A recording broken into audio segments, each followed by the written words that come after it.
হ্যাঁ কোথায় এসেছো? তো পাপান কিন্তু মেলায় এসে খুবই দুষ্টু হয়ে গিয়েছিল আর খুবই দুষ্টুমি করছিল। ওর দুষ্টুমিগুলো দেখার জন্য পুরো লাস্ট পর্যন্ত ভিডিওটা দেখতে হয়েছে। আর বেরোনো যাবে না। কি করছো? মেলায় এসে খুব মজা।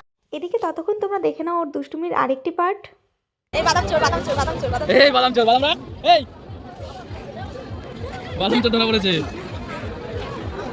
তারপর মেলা থেকে বেরিয়ে এসে আমরা বাড়ি যাওয়ার জন্য রওনা হলাম। বাড়ি আসার পথে মদনপুর বাজারেই দেখা হয়ে গেল স্যান্টা আর মাইকেল জ্যাকসনের সাথে। তো আমরা একটু ভিডিও আর ফটো তুলে নিলাম।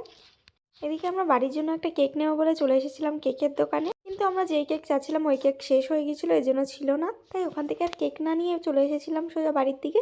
তো আমাদের বাজারেই ছিল একটা কেকের দোকান, ওখান থেকে একটা বাড়ির জন্য কেক নিয়ে নিলাম।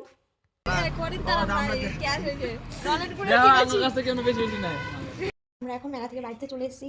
মেলা থেকে কী কী কিনেছি তোমাদের সাথে একটু শেয়ার করি। চলো, বেশি কিছু কিনিনি, শুধু দুটো ইয়ারিং কিনেছি। তো চলো দেখান যাক আমাদের ইয়ারিং দুটো কেমন। এখানে ফোনটাকে দেখিয়ে দিলাম। তো এই যে একটা ইয়ারিং, আর তোমাদের সাথে দেখাচ্ছি।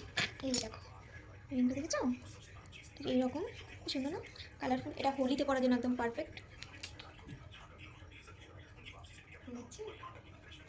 এটার সাথে যাবে না এই দুটোর সাথে। তো এটা হচ্ছে বোনের ইয়ারিং ছিল। আর এই যে একটা ইয়ারিং, এটা হচ্ছে আমার গর্জিয়াসের মধ্যে যাবে। দেখো একটু ক্লোজ করে দেখাচ্ছি। এই দুটো জিনিস কেনা, আর কিছু কেনা হয়নি। বাড়িতে চলে আসলাম।